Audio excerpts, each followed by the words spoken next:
biyya wajjin gisee reefka galchan deeytee awwaallatta ijaan agartee inshaallah rabbii maanaa sabrii siyaa kan nu jajjabaadhu. Amma wanni niin ummata Oromootti siidhaamu miciyyoo xiyya akka biyya namaatti narraan awwaalle akka biyya galchitanii na awwaaltanii.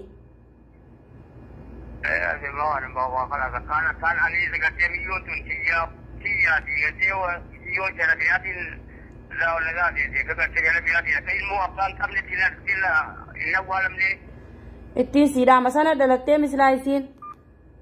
Sana yani sanuman jira anu amma sana falmachu Oromoo ijoollee sanatti gubatan jechaan akan saawutiin jira ijoollee diya ijoollee torban tabaati ijoollee torban sana deebi'ee amma tokko fi baadii torban laalle akani hattoona uffattee hattoona taa'u jira wala ijoollee gubatan jechaan akan taa'u jira. Dhiiga ijoollee gubattee san baasuudha.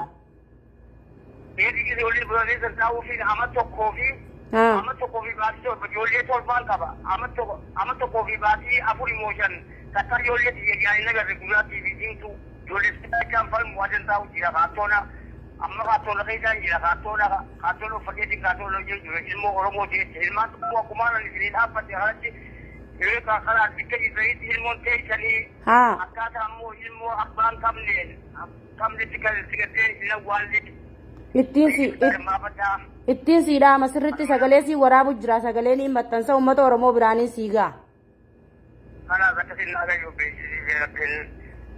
خلاص أتيس جبادو إن شاء الله يصير رفقي يصير خراب يجاقل شو فرمون بيجر من جرتو رو ولي قالوا جرتي بيجاقل شو دي ماني أتيس جبادو ركبت يوخا سيمي جويتي قلتو تاتي قلتي ولينا والتاو إيمان صبري ربي سيفاخن جبادو دي رخيه نعم صبراني قبدا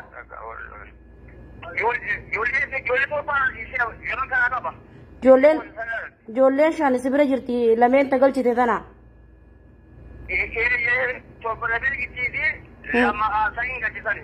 Hayaatii fi helwaa tana maqaan amuuna jetteessa. Amuunii fi hayaat hanaatu goche. Haati ala darbitee biraa deemtee fi hangalchee warra keenya kaayee biraa deemee. Adeerooti maqaa kee guutuu eenyu siin jaan bilbilli sagaleen tee xiqqoo tanan dhagaamte hedduudha maqaa kee guutuu eenyu siin jaan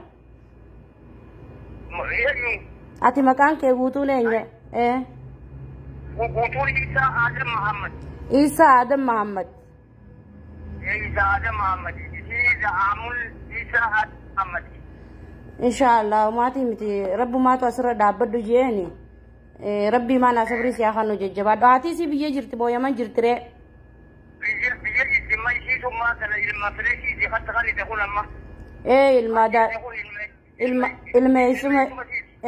ما تجاني يسين المادة دا إيسا تجان عدادة تعطي في جاناتي ورخيتي إنين بيغا أولنا جواني وسيك بيغا لابانا تدمسي والد كدانين بيغا فين إيسان خلاص ما نصبري ربي سياخانو إن شاء الله ديغي سي ربي عباسوتي ججباد وديروي.